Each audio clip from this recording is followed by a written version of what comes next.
Welcome to journalist TV news. అధికారులు ఇంతలా దిగజారుతున్నారు ఏంటి? ప్రజాస్వామ్యాన్ని పరిరక్షించాల్సిన పాలకులే రాజ్యాంగాన్ని పరిహారం చేస్తే ఎలా?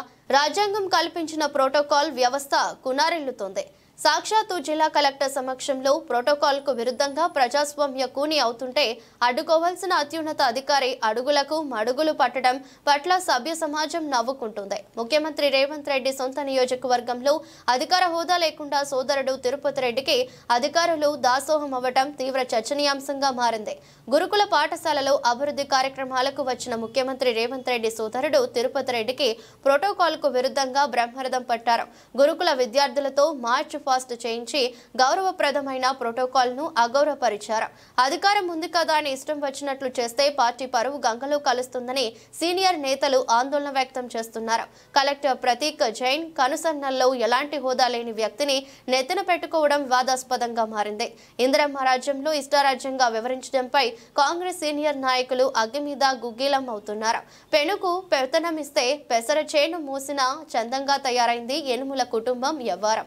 తెలంగాణ రాష్ట్రం ఏర్పడిన తర్వాత జరుగుతున్న చరిత్ర క్షమించని ఘటనలపై journalist TV CEO Mareddy Nagender Reddy విశ్లేషణ. 2014లో రాష్ట్ర విభజన తర్వాత నిధులు నీళ్లు నియామకం నినాదంతో రాష్ట్రాన్ని సాధించుకున్న తెలంగాణ నవ్వుతో భవిష్యత్తుగా అభివృద్ధి చెందుతుందని చెప్పి ప్రతి ఒక్కళ్ళు ఆకాంక్షించారు. ఆ విధంగా ఆలోచించారు. ఆనాటి ఉద్యమ నేత కేసీఆర్కి పట్టం కట్టి అధికారంలోకి తీసుకొచ్చారు. కానీ అధికారంలోకి రాకముందు ఒక లెక్క, అధికారం వచ్చిన తర్వాత ఒక లెక్క అన్నట్టుగా చాలా సందర్భాలలో ఏకపక్షంగా ఒక డిక్టేటర్షిప్గా మేమింతే, మేమేం చెప్తే అంతే అన్న చందంగా 9.5 ఏళ్ల పాటు అధికారం చెలాయించారు ఆనాటి గులాబీ నేతలు. 2018 వరకు మొదటి దఫాలో కొంత పద్ధతిగా నడిచిన ప్రభుత్వ పరిపాలన 2018 తర్వాత రెండోసారి అధికారంలోకి వచ్చిన తర్వాత విచ్చలవిడితనానికి పరాకాష్ట గులాబీ ప్రభుత్వంగా ప్రజలలో ఒక రకమైన ఏహభావానికి దారితీసింది. అంటే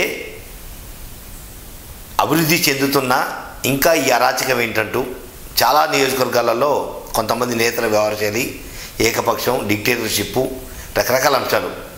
ఇది ప్రజాస్వామ్యమా, అప్రజాస్వామ్యానికి వేదికనా అనే చర్చ కూడా దారితీసింది. చాలామంది మేధావులు కూడా ప్రశ్నించిన గొంతుకలను నొక్కేందుకే ప్రయత్నం చేశారు. ఈ 9 నెలల పాటు జరిగిన బీఆర్ఎస్ ప్రభుత్వానికి చరమగీతం పాడిన ప్రజలు తిరిగి కాంగ్రెస్ ప్రభుత్వాన్ని పట్టం కట్టారు. అయితే కాంగ్రెస్ ప్రభుత్వం ఏర్పడటానికి ముందు నుంచి ఏర్పడిన 13 నెలల కాలంలో ఇందిరమ్మ రాజ్యం, ఇది పేదల రాజ్యం, ప్రజల రాజ్యం, ప్రజాపాలన, ప్రజలకు అనుసంధానంగా ఉంటూ ప్రజా సమస్యను పరిశీలిస్తూ ప్రజలకు జవాబుదారీగా ఉండే ఇందిరమ్మ రాజ్యానికి ప్రతీకగా మా ప్రభుత్వం నిలబడుతున్నట్టు ఎమ్మెల్యే స్థాయి నుంచి ముఖ్యమంత్రి స్థాయి వరకు వివిధ వేదికల మీద మాట్లాడిన మాటలు. కానీ ప్రభుత్వం ఏర్పడే 13 నెలల కాలంలో తాజాగా జరుగుతున్న కొన్ని ఘటనలు ప్రభుత్వ తీరుని ప్రశ్నించే తరాలు కనపడుతున్నాయి. దాంతోపాటుగా కొంతమంది నాయకులు వ్యవహారశైలి కూడా ప్రజలలో ఒక ఏహభావానికి కారణమవుతున్నాయి. తాజాగా జరిగిన ఒక ఘటన నిజంగా సిగ్గుతో తల ఉంచుకోవాలి. ప్రజాస్వామ్యం ఉన్నదా లేదా అనేది కూడా ఒక ప్రశ్న తలెత్తుతుంది. వాస్తవంగా రాష్ట్రంలో కానీ దేశంలో కానీ గ్రామస్థాయి నుంచి దేశ స్థాయి వరకు ప్రతి ప్రజాప్రతినిధికి ఒక ప్రోటోకాల్ అనేది ఉంటుంది. అంటే వార్డు మెంబర్ స్థాయి నుంచి రాష్ట్రపతి వరకు, లేదా ప్రజాప్రతినిధులు చూసుకుంటే వార్డు మెంబర్ నుంచి ప్రధానమంత్రి వరకు వివిధ కేటగిరీలలో ప్రతి ఒక్క ప్రజాప్రతినిధికి ఒక ప్రోటోకాల్ సిస్టమ్ ఉంటుంది. కానీ తాజాగా వెలుగు చూసిన ఘటన ముఖ్యమంత్రి రేవంత్ రెడ్డి సోదరుడు తిరుపతి రెడ్డి పర్యటన నిజంగా ముక్కున వేలేసుకునే పరిస్థితి నెలకొంది. ఎలాంటి అధికారం లేకున్నా, ఎలాంటి ప్రజాప్రతినిధిగా హక్కు లేకున్నా ఆయనను ఒక ముఖ్యమంత్రి స్థాయిలోనే సాక్షాత్తు జిల్లా కలెక్టర్ ప్రతీక్ జైన్ తోడుకొని రావటం, ఒక పాఠశాలలో, గురుకుల పాఠశాలలో జరిగిన శంకుస్థాపనలో ఆయనకు ప్రాధాన్యత ఇవ్వడం అనేది నిజంగా సిగ్గుతో తలదించుకోవాల్సిన అంశం. ఎందుకంటే ప్రోటోకాల్ అనేది ఏదైతే ప్రజాప్రతినిధిగా ఎన్నికవుతారో అతనికి ప్రజాస్వామ్యం ఇచ్చే గౌరవం ఆ ప్రోటోకాల్. కానీ ఎలాంటి అధికారం లేకుండా, ఎలాంటి ప్రజాప్రతినిధిగా లేకుండా, వార్డు మెంబర్ కాదు, ఎంపీటీసీ కాదు, జెడ్పీసీ కాదు, ఎమ్మెల్యే కాదు, మంత్రి కాదు, ముఖ్యమంత్రి కాదు, కానీ అంతకన్నా ఎక్కువ ప్రోటోకాల్ పాటించి సెల్యూట్ చేస్తూ చిన్నారి పిల్లల్ని, ఏదైతే 8-10 సంవత్సరాల పిల్లల్ని, గురుకుల పాఠశాల పిల్లల్ని ఎండలో నిలబెట్టి ఆయనకు ఘన స్వాగతం పలకటం నిజంగా ఇది ఏ ప్రజాస్వామ్యానికి దారితీస్తుంది? ఇదేనా ఇందిరమ్మ రాజ్యం? అంటే ప్రశ్నించే గొంతుకును ఎంత నొక్కినా ఇది ప్రజాస్వామ్యం కాబట్టి ప్రజాస్వామ్యంలో ఏదైతే ప్రజలకు ఇబ్బందికరంగా లేదా ప్రజాస్వామ్యానికి విరుద్ధంగా, రాజ్యాంగానికి విరుద్ధంగా వ్యవహరిస్తారో ఆ అంశాన్ని తేటతెల్లం చేయాల్సిన బాధ్యత మీడియాకు ఉంది.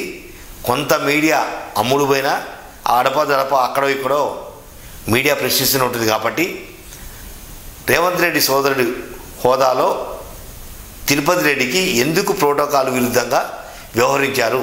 సంబంధిత కలెక్టర్ జవాబు చెప్పాల్సిన అవసరం ఉంది. ఎందుకంటే ఏదైనా ఒక ప్రభుత్వ కార్యాలయానికి వెళ్ళినప్పుడు అధికారిని పరిచయం చేసుకున్నప్పుడు నేను పలానా వ్యక్తిని అని చెప్తే తప్ప ఆయన సీట్ ఆఫర్ చేయడు. సామాన్య వ్యక్తికి అసలు దగ్గరికి కూడా రానేడు. ఓ సర్పంచ్ అయితేనో, ఒక ఎంపీటీసీ అయితేనో, జెడ్పీటీసీ అయితేనో, లేదా ప్రోటోకాల్ సంబంధించిన అధికార దర్పం ఉంటే ఆయన సగౌరవంగా పిలిచి గౌరవించి ఆయన సమస్యని విని పరిశీలించే దిశగా ముందుకు వేస్తారు. కానీ రేవంత్ రెడ్డి సోదరుడిగా తిరుపతి రెడ్డి ఒక షాడో సీఎంగా వ్యవహరిస్తున్నారని చెప్పి ప్రతిపక్ష పార్టీలు ఆరోపిస్తున్న నేపథ్యంలో ఈరోజు వెలుగు చూసిన వీడియో నిజంగా సిగ్గుతో తలదించుకునే అంశమే. ప్రోటోకాల్ ఏమాత్రం లేకున్నా ప్రోటోకాల్ని తలదన్నే విధంగా ముఖ్యమంత్రి స్థాయిలో లేకపోతే మంత్రి స్థాయిలో ఇవ్వాల్సిన ప్రోటోకాల్ని ముఖ్యమంత్రి రేవంత్ రెడ్డి సోదరికి ఇవ్వడం అనేది నిజంగా ప్రజాస్వామ్య వ్యవస్థ ఎటుపోతుంది, ప్రజాస్వామ్యానికి గొడ్డలు పెట్టలాంటిది.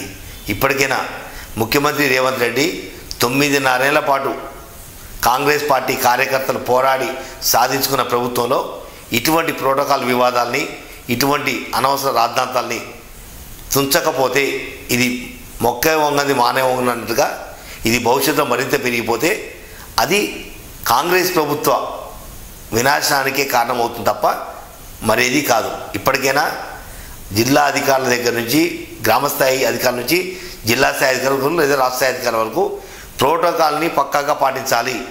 ఏదైతే ప్రోటోకాల్ ఉందో ఆ ప్రోటోకాల్ ప్రకారం గౌరవించాలి. కానీ లేని పెత్తనాన్ని ఆపాదిస్తూ అనవసరమైన రాద్ధాంతానికి వేదికగా మారితే మాత్రం భవిష్యత్తులో గతంలో బీఆర్ఎస్ పార్టీకి ప్రభుత్వానికి ఏ రకైతే ధిక్కార స్వరం జరిగిందో అదే ధిక్కార స్వరం మళ్ళీ కాంగ్రెస్ ప్రభుత్వానికి కూడా వచ్చే అవకాశం కాబట్టి ఇటువంటి వివాదాలని ఆధీనంలోంచి ఇక భవిష్యత్తులో అధికారులకు ఒక సీరియస్ వార్నింగ్ ఇచ్చి ప్రోటోకాల్ ఉంటే తప్ప ఎలాంటి వివాదాలు పెంచే విధంగా వ్యవహరించవద్దని చెప్పి వార్నింగ్ ఇవ్వాల్సిన బాధ్యత ముఖ్యమంత్రి రేవంత్ రెడ్డికి ఉంది. ఎందుకంటే ఆయన కుటుంబ సభ్యులే కాబట్టి వాటిని కట్టడి చేయాల్సిన బాధ్యత కూడా ముఖ్యమంత్రి రేవంత్ రెడ్డి మీద ఉంది.